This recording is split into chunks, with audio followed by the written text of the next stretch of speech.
Welcome to TradersArmy.com, defending your right to build wealth and preserve capital for generations to come.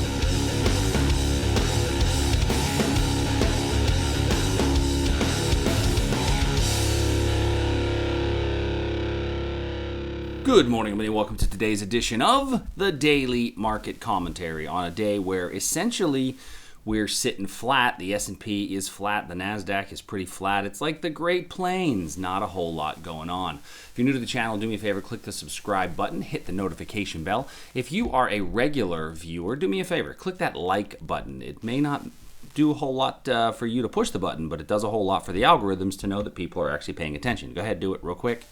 Go ahead. I know you want to. All right. Okay, thanks. All right, let's go ahead and move on. S&P this morning, we are flat, and yesterday we had our gap and go run. So for those of you that participated in the gap and go run, you got a nice little trade yesterday. Our gap and go was getting long in the live trade room above this area here, and it ran all the way up to 32.02. Throughout the day, we had moved our stop up to like 31.96 to lock in. But now it looks like we've kind of slowed momentum on the hourly chart. However, when I go to the 4-hour, I don't have a lower swing low or a lower swing high. So technically, I can't still look for reversal shorts. It's lower probability to look for reversal shorts. I can only do breakdowns. So as it stands right now, if we get a little bit of a breakdown below here, you might have a day trade.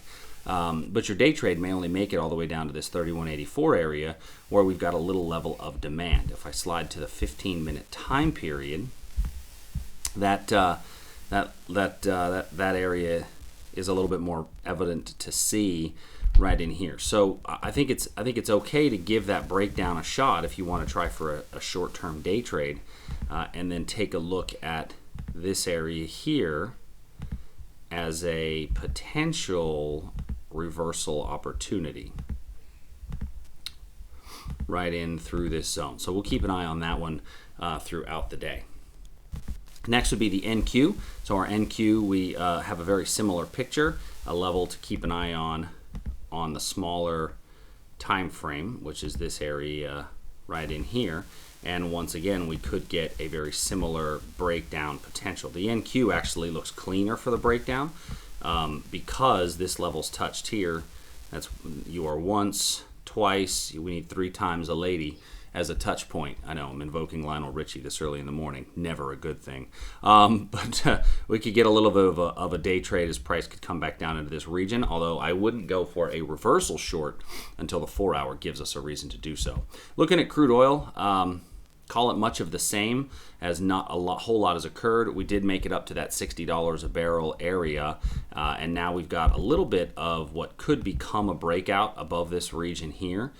So keep an eye on that for a breakout today. But other than that, nothing really to add. And gold, much of the same, not a whole lot to add. So we don't have a whole lot of additions today from what we looked at yesterday inside of these markets.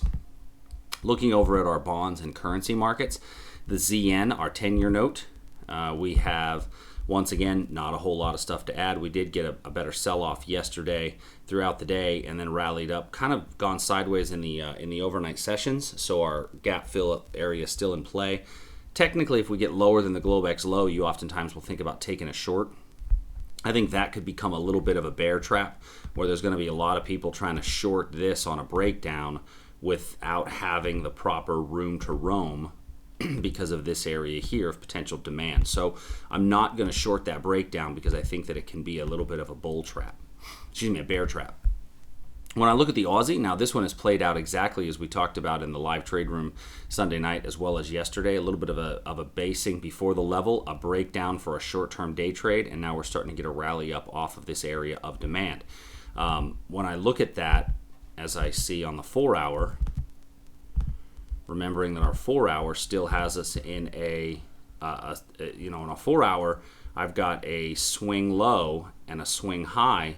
If we pop up from this little area of demand without getting back above here, it will change our big picture trend direction to a downward trend because we put in this swing low and then a lower swing high. So keep that in mind as we go through today. But it's moving a little bit. If we focus on our 6 candle rule, 1, 2, 3, 4, we're 5 candles into our 6 candle rule.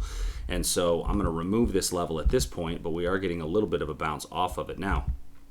Part of the reason we're not getting a huge bounce off of this level, and we actually covered this in the live trade room the other day, is that in the Aussie US currency pair, that level that we are talking about on the in the futures market has already been hit and got to move away. And so in the currency pair, that level, which was formed right around Wednesday at 11 a.m., going back to 6A, we'll see that this level here formed Wednesday right around 11 a.m. So that level's already been hit and used up in the spot forex, but not in the futures, and that's why we're not getting a huge reaction off of the zone. I think that the much better demand is down in here, and there's a chance that price will make it down to there. So if we're unable to get above this high, then we can start to look for reversals, and there's a possibility if you want to try to maybe jump the reversal a little bit, or jump the shark, if you will, and get short before the downtrend begins, is a short right in here. All right, in the euro, we still have our breakdown point from this area right in here, as price has not come back into that region at all, and we're still in a bigger picture upward trend. So I don't want to take a reversal trade. So the euro, I'm just going to leave be. Canadian dollar, I love this level up here from a structural standpoint. The problem with it is that my big picture isn't as clean, but from a structural standpoint, this is a very nice level for a potential reversal. I think there's a chance actually we could go candle to candle from where we are, and for price to come back down a little bit from this region. Last but not least, looking at the Great British Pound and Japanese Yen. Great British Pound, we did get our breakdown as it broke down below our breakdown level, and prices continue to run. We've come close to our demand area, but unfortunately we're basing in front of that demand area, and so with basing in front of the demand area, this level now has to be switched to a confirmation because it's slightly lower degree of probability. And then the Japanese yen, you see that we did get our little 15-minute entry and a little bit of a move away, and then it kind of stalled out. So for now, I'm going to remove that level, although that one worked out for a nice little 2-to-1 inside of the yen.